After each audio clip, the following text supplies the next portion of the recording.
அடுத்த நறுமையான சகோதரர்களே, நான் உங்களுக்கு சொல்லிக்கொள்ள ஆசைப்படுவது, அதாவது அல் குர்ஆன், அல் குர்ஆனுடனான தொடர்பு. அல் குர்ஆனை பொறுத்தவரையில் எந்த அளவுக்கு என்று சொன்னால், சிலர்கள் தங்களுடைய உரைகள்ல எப்படி சொல்கிறார்கள் என்றால், இந்த அல் குர்ஆனை இது விளங்க முடியாது, இந்த அல் குர்ஆனை விளங்க முற்படுபவர்கள் வழிகட்டு போவார்கள் என்கின்ற அளவுக்கெல்லாம் பிரச்சாரங்கள் மேற்கொள்ளப்படுகின்ற மோசமான நிலைகளை பார்க்கிறோம். அதாவது குர்ஆனின் பால் நாம் சமுதாயத்தை எவ்வளவு நெருக்கமாக்கி வைக்க முடியுமோ அவ்வளவு நாம் அதை செய்ய வேண்டும். ஏன்?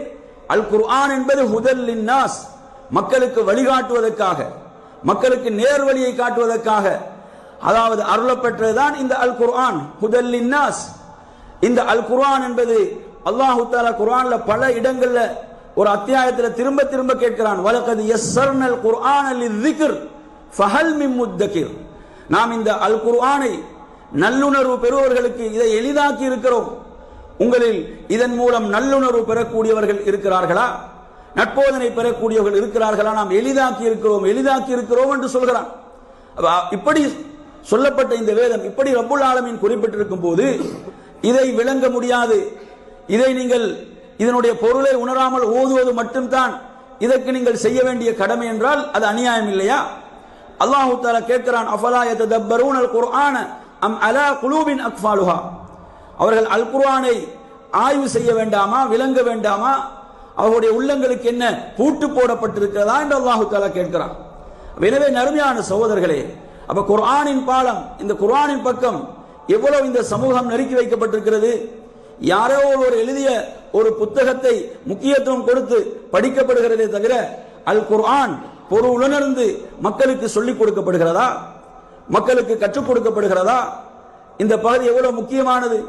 அதாவது சில உலமாக்கள், சில அறிஞர்கள் எந்த அளவுக்கு என்று சொன்னால், சில பள்ளிகள்ல தஃப்சீர் வகுப்புகள் அப்படி எடுக்கப்படுகின்ற போது தடுக்கப்படுகிறார்கள். அவர்கள் மார்க்கத்தை கற்று விளங்கி பல வருடங்கள் கற்று வந்து மக்களுக்கு தஃப்சீருடைய வகுப்புகளை அவர்கள் மஸ்ஜிதுகளில் பள்ளிகளில் எடுக்க முற்படும் போது என்ன சொல்கிறார்கள் என்றால், இதற்கு உங்களுக்கு மஷூரா இல்லை, இதற்கு மஷூரா கிடையாது என்று சொல்லி தடுக்கப்பட்ட எத்தனையோ சம்பவங்களை என்னோடு வந்து பகிர்ந்து எத்தனை பேர் இருக்கிறார்கள்.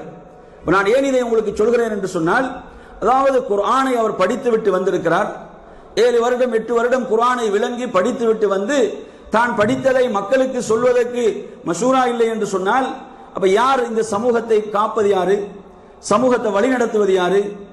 அப்ப எனவே நறுமையான சகோதரர்களே, அப்ப இப்படியான கேள்விகள் இருக்கின்றன. இவைகள் விடை காண வேண்டிய கேள்விகள். நிச்சயமாக நாம் இவைகளை சொல்வது நல்ல நோக்கத்தில்,